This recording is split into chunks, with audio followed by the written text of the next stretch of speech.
Mr. Shenu Agarwal. Sir, thank you so much here for being with us. Let me begin by asking you, how does the GST reduction give you a better demand picture for the commercial vehicle sector? Is this going to be a real game changer in terms of boosting sales volumes in this fiscal? I really think so. Because of two reasons, and I'm going to talk only about the CV segment here. You know, one is definitely that everybody is talking about that the prices will come down. In our case, the tax has reduced from 28 to 18 on the diesel side, and the EV stays at 5, right? But since 99% of the sales today is diesel, this will have a huge impact on our TCO, on the total operating cost that a customer will bear on buying a truck.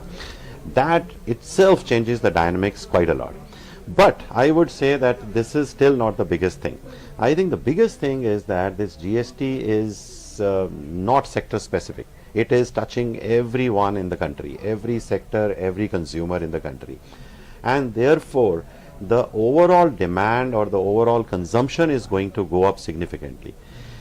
And once the consumption goes up, whether it is a toothpaste or a brush or a car or a scooter or anything else or cement, or it has to be carried.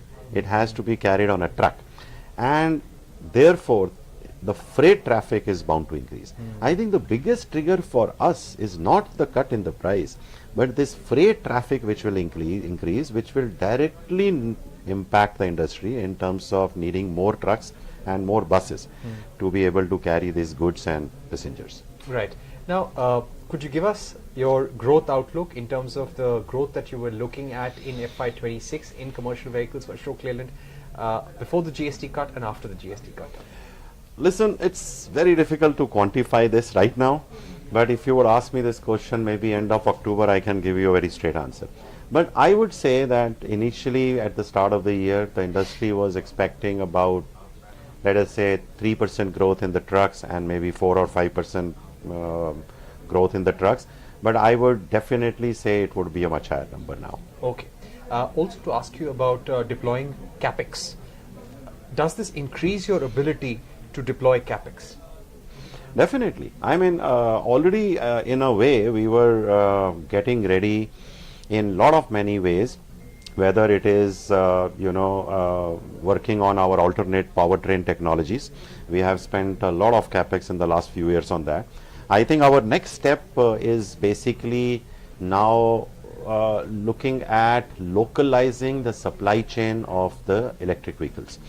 You would have heard about our foray into batteries, battery space in India, and we are one of the first few players in India who are getting into this space.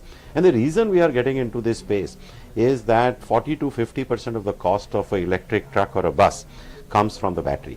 It is extremely important that we reduce that cost to move the adoption of trucks and buses much faster than what it is, right? So I think our roadmap is quite clear. First is the powertrain technology. Second is make the supply chain very resilient, and the only way in today's geopolitical world is to localize it. And the third is also now to start looking at circularity, which is very important, and it is much more relevant when we talk about sustainable mobility. So how much are you going to be investing in these areas? A lot. Battery space itself would be an investment of roughly 5,000 crores, and I am a little conservative on that number.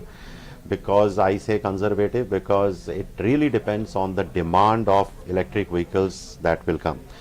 Some people believe that it will have a hockey stick kind of a demand curve, which means that if the demand goes beyond our imagination, the investment could be much higher. But let us say 5,000 crores there. Our overall capex in product development or technology development has been, including some sustenance capex, has been close to 400 to 500 crores. I think this year we'll end up spending more than 1,000 crores. So we are really revving up our capex and make ourselves future ready. And battery would be the biggest component of it in terms of localizing it? Battery would be a large component because battery business is capital intensive. The machinery and the equipment that you need to create to manufacture a battery, because it's very sensitive to climatic conditions, is expensive, and therefore that investment would be quite high. Okay. Now, when you speak about these sectors, are there new verticals that the company would like to enter in to meet its goals of circularity, sustainability, and localization? No, we will weave everything around our core. And our core, we are very clear, is trucks and buses, or any equipment that moves people on the road, which can be small truck, large truck, bigger trucks, buses, etc. No plans to acquire companies which can help you in your localization? If there would be an attractive target, we might look at it. But I think the idea is to develop the capability in-house over a long term. So we are largely focused on organic way.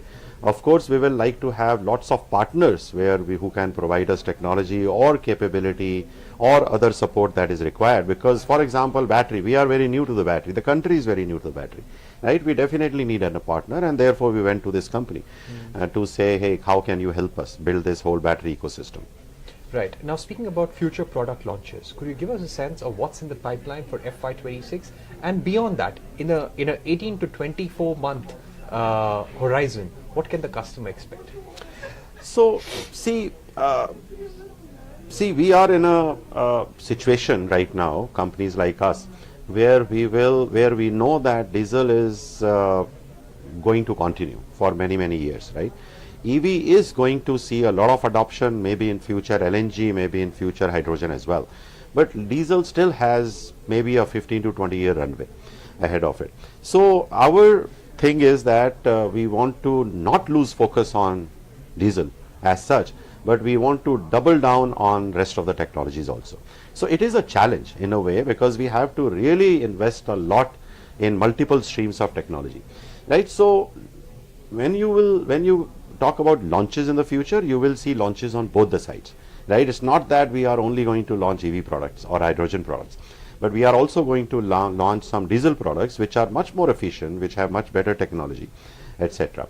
So next year I would say 2 or 3 important products that we are focusing on, and I think in lot many ways they will be game changers.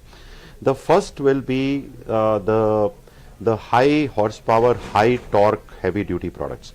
We are coming up with a line of products which will have peak torque of 1300 Newton meter going up to 1600 Newton meter. I think the belly of the market today is around 1100, right? So we are taking a huge leap in terms of expanding our peak torque capacity, which makes the truck carry more, run faster, and do a lot of other things.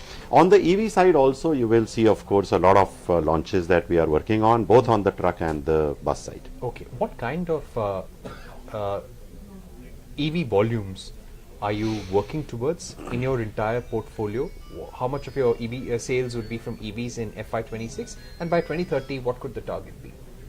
So, see, I mean, in terms of buses, I think we would be looking at about 5 to 10% of penetration in our own volumes as far as buses are concerned.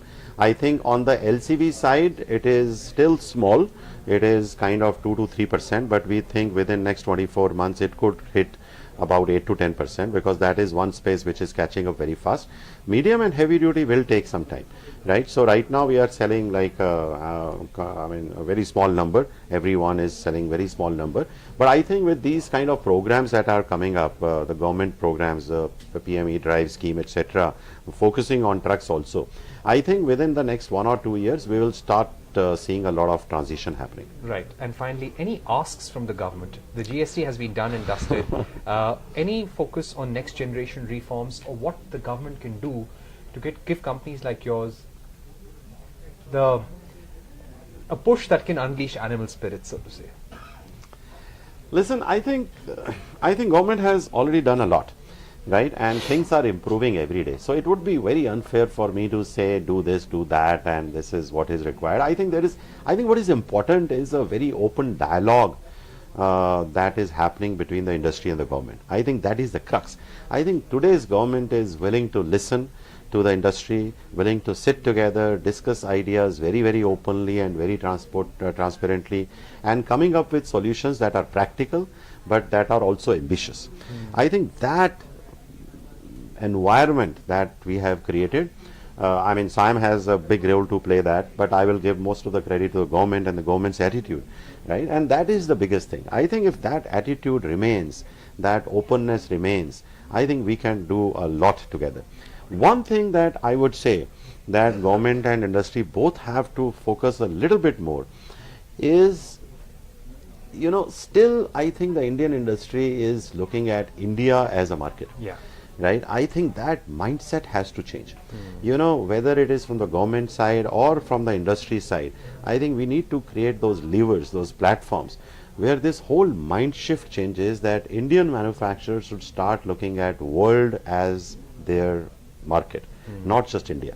Right? I think that will create the next level of trajectory of growth in the Indian automotive sector. All right. Thank you very much for speaking to us, Mr. Shenu. Thank you very much. Thank you, sir. Thank you. Links कर देते हैं, लीड-इन्स करने हैं।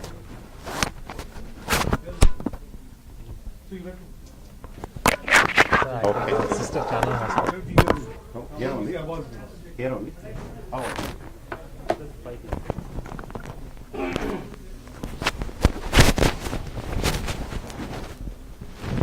अब आप इनसे रहोगे upload बाहर मुझे पिक्सीज करने हैं, एंकलिंग करने हैं।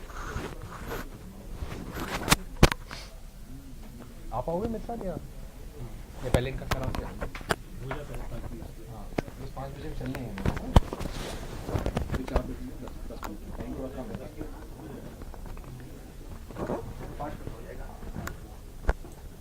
You have 4 minutes and 59 seconds. Thank you, sir. See you. How are you? Good sir, sir बस 2-3